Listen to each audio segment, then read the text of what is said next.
अस्सलाम वालेकुम, कैसे हैं आप सब। तो आज मैं आपके साथ जो रेसिपी शेयर करने वाली हूँ वो है ब्रेड से बनी हुई रेसिपी है। घर में अगर आपके ब्रेड पड़ी है तो कोई खा नहीं रहा तो उसको इस तरीके से आप बना के खा सकते हैं, या फिर कोई अचानक से मेहमान आ जाए तो आप झटपट से ये रेसिपी बना के चाय के साथ सर्व कर सकते हैं।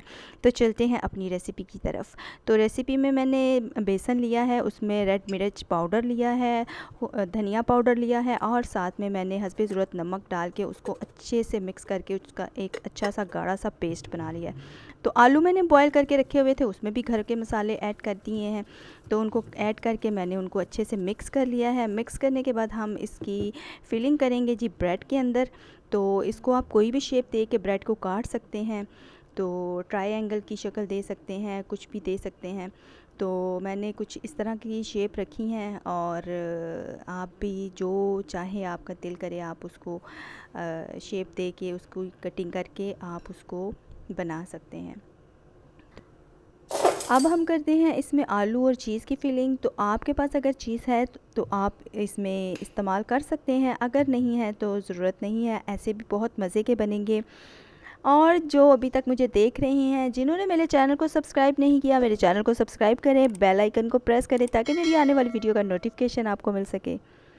तो आपने इसी तरह इनकी फिलिंग करके इनको बनाना है। और ऑयल मैंने गरम करने के लिए रख दिया है। लो फ्लेम पे हमने ऑयल को गरम करना है और फिर हम इसमें डाल के बनाएंगे मज़े के bytes, bread bytes. Bread pakora भी कह सकते हैं आप इसको, तो आप कोई भी नाम दे सकते हैं इसको।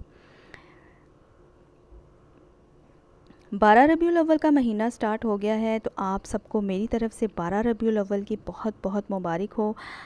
और अल्लाह ताला से दुआ है कि अल्लाह ताला हम सब की तमाम मुश्किलें आसान करे।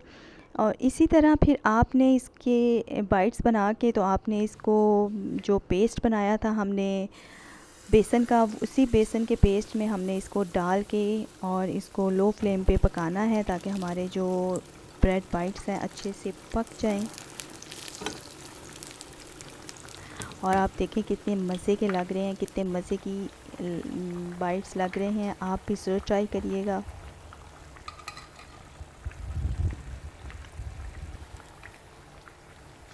माशाल्लाह बहुत मज़े के लग रहे हैं और मैंने खाए हैं, मुझे बहुत मज़े के लगे हैं। आप भी ज़रूर ट्राई करिएगा इस रेसिपी को। दुआओं में याद रखिएगा। अल्लाह हाफ़िज़।